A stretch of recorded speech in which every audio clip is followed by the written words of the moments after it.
Hello ನಮಸ್ಕಾರ. ಜಾಹ್ನವಿ ಮುಖವಾಡವನ್ನು ಎಲ್ಲರೆದುರು ಕಳಚಿದ ರಕ್ಷಿತಾ ಶೆಟ್ಟಿ ಗಿಲ್ಲಿ. ರಕ್ಷಿತಾ ಶೆಟ್ಟಿಯ ಬಕ್ರ ಮಾಡೋದು easy ಅಂತ ಜಾಹ್ನವಿ ಹಾಗೂ ಅಶ್ವಿನಿ ಗೌಡ ಭಾವಿಸಿದ್ರೇನೋ. ಆದರೆ ಜಾಹ್ನವಿ ಮತ್ತು ಅಶ್ವಿನಿ ಗೌಡ ಚಾಪೆ ಕೆಳಗೆ ನುಸುಳಿದ್ರೆ ರಕ್ಷಿತಾ ಶೆಟ್ಟಿ ರಂಗೋಲಿ ಕೆಳಗೆ ನುಗ್ಗಿಬಿಟ್ರು. ಇನ್ನು ಎಲ್ಲರೆದುರು ಜಾಹ್ನವಿಯ ಡ್ರಾಮಾನ ಗಿಲ್ಲಿ ಪಟಾಬಯಲು ಮಾಡಿದ್ದರು. ಬಿಗ್ ಬಾಸ್ ಮನೆಯಲ್ಲಿ ಸ್ಪರ್ಧಿಗಳು ಪ್ರಾಂಕ್ ಮಾಡೋದು ಕಾಮನ್. ಆದರೆ ಒಂದು ಪ್ರಾಂಕ್ನಿಂದಲೇ ಈಗ ಸ್ಪರ್ಧಿಗಳ ಮಧ್ಯೆ ದೊಡ್ಡ ಕಂದಕ ಸೃಷ್ಟಿಯಾಗಿದೆ. ವಾದ ವಿವಾದ ಜಗಳಕ್ಕೆ ನಾಂದಿಯಾಗಿದೆ. ರಕ್ಷಿತಾ ಶೆಟ್ಟಿ ಬಗ್ಗೆ ಅಶ್ವಿನಿ ಗೌಡ ಹಾಗೂ ಜಾಹ್ನವಿ ನಾಗಬಲಿ ಅಂತ ಸುಳ್ಳು ಕತೆ ಕಟ್ಟಿದ್ದರು. ಮಧ್ಯರಾತ್ರಿ ಗೆಜ್ಜೆ ಸೌಂಡ್ ಮಾಡಿ ಅದನ್ನು ರಕ್ಷಿತಾ ಶೆಟ್ಟಿ ಮೇಲೆ ಹಾಕೋದು ಜಾಹ್ನವಿ ಮತ್ತು ಅಶ್ವಿನಿ ಗೌಡ ಯತ್ನಿಸಿದ್ದರು. ಆದರೆ ಜಾಹ್ನವಿ ದಿಂಬಿನಲ್ಲಿದ್ದ ಗೆಜ್ಜೆಯನ್ನು ತೆಗೆದು ತೋರಿಸಿ ಗಿಲ್ಲಿ ಬಳಿಕ ರಕ್ಷಿತಾ ಶೆಟ್ಟಿ ಸತ್ಯ ಹೇಳಿಬಿಟ್ಟಿದ್ದರು.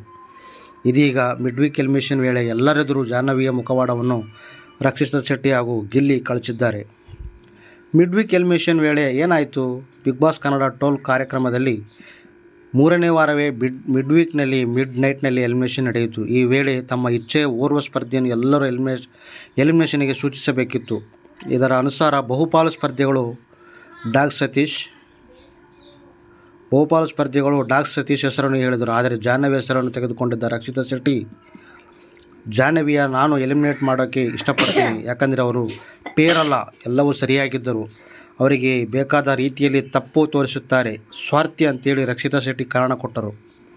ಅನಂತರ ರಕ್ಷಿತಾ ಶೆಟ್ಟಿ ಹೆಸರನ್ನು ಜಾಹ್ನವಿ ತೆಗೆದುಕೊಂಡರು. ಅದಕ್ಕೆ ಮೊದಲು ತುಂಬ ಆ್ಯಕ್ಟಿವ್ ಆಗಿ ಇರುತ್ತಿದ್ದರು. ಅವರ ಆಟದಲ್ಲಿ ಆನ್ ಆ್ಯಂಡ್ ಆಫ್ ಇರುತ್ತದೆ. ಇವತ್ತಿನ ಟಾಸ್ಕ್ನಲ್ಲಿ ಇನ್ವಾಲ್ವ್ಮೆಂಟ್ ಇರಲಿಲ್ಲ ಎಂದು ಜಾಹ್ನವಿ ಕಾರಣ ನೀಡಿದರು. ಈ ವೇಳೆ ರೀಸನ್ ನಾನು ಹೇಳ್ತೀನಿ, ನಾನು ಮಾಡಿದ್ದೇನೆ ಅಂತ ಅವರು ಮಾಡಿದ್ದಾರೆ, ಸೇಫ್ ಗೇಮ್ ಮಾಡಬೇಡಿ ಅಂತ ಜಾಹ್ನವಿಗೆ ರಕ್ಷಿತಾ ಶೆಟ್ಟಿ ನೇರ ಬಾಣ ಬಿಟ್ಟರು. ಆಗ ನಿನ್ನನ್ನು ಮಾತಾಡೋಕ್ಕೆ ಹೇಳಿಲ್ಲ, ಬಿಗ್ ಬಾಸ್ ರೀಸನ್ ನಾನು ಕೊಟ್ಟಿದ್ದೀನಿ, ಬಾಯಿ ಮುಚ್ಕೊಂಡು ನಿಂತ್ಕೋ ಅಂತ ರಕ್ಷಿತಾ ಶೆಟ್ಟಿಗೆ ಜಾಹ್ನವಿ ಗದರಿದ್ದರು. ಜಾಹ್ನವಿ ಹೆಸರನ್ನು ಹೇಳಿದ ಗಿಲ್ಲಿ, ನಾನು ಜಾಹ್ನವಿ ಅವರನ್ನು ಎಲಿಮಿನೇಟ್ ಮಾಡೋಕ್ಕೆ ಇಷ್ಟಪಡ್ತೀನಿ, ದೆವ್ವದ ಥರ ಗೆಜ್ಜೆ ಸೌಂಡ್ ಮಾಡಿ ನೈಟೆಲ್ಲ ಡಿಸ್ಟರ್ಬ್ ಮಾಡುತ್ತಿದ್ದಾರೆ, ಯಾರು ಅಂತ ಕೇಳಿದರೆ ರಕ್ಷಿತಾ ಮೇಲೆ ಎತ್ತಿ ಹಾಕುತ್ತಿದ್ದಾರೆ, ರಕ್ಷಿತಾ ನಾಗವಲ್ಲಿ ಥರ ಸೀರೆ ಉಟ್ಕೊಂಡು ಗೆಜ್ಜೆ ಸೌಂಡ್ ಮಾಡ್ತಿದ್ದಾಳೆ ಅಂತ ಹೇಳ್ತಿದ್ದಾರೆ, ರಾತ್ರಿ ಎಲ್ಲ ನಿದ್ದೆ ಇಲ್ಲ, ರಕ್ಷಿತಾ ಮೇಲೆ ಅವರು ಪರ್ಸನಲ್ ಟಾರ್ಗೆಟ್ ಮಾಡುತ್ತಿದ್ದಾರೆ, ಇವರೇನೇ ಮಾಡಿದರೂ ಅದನ್ನು ರಕ್ಷಿತಾ ಮೇಲೆ ಹೇಳುತ್ತಿದ್ದಾರೆ, ಅದ್ಯಾಕೆ ಅಂತ ಗೊತ್ತಾಗುತ್ತಿಲ್ಲ, ಏನೇ ವಾದಕ್ಕೆ ನಿಂತು ನಾನೇ ಗೆಲ್ಲಬೇಕೆಂಬ ಹಠ ಅವರಲ್ಲಿದೆ ಅಂತ ಗಿಲ್ಲಿ ಹೇಳಿದರು. ಎಲ್ಲ ಪ್ಲಾನ್ ಹೊಗೆ.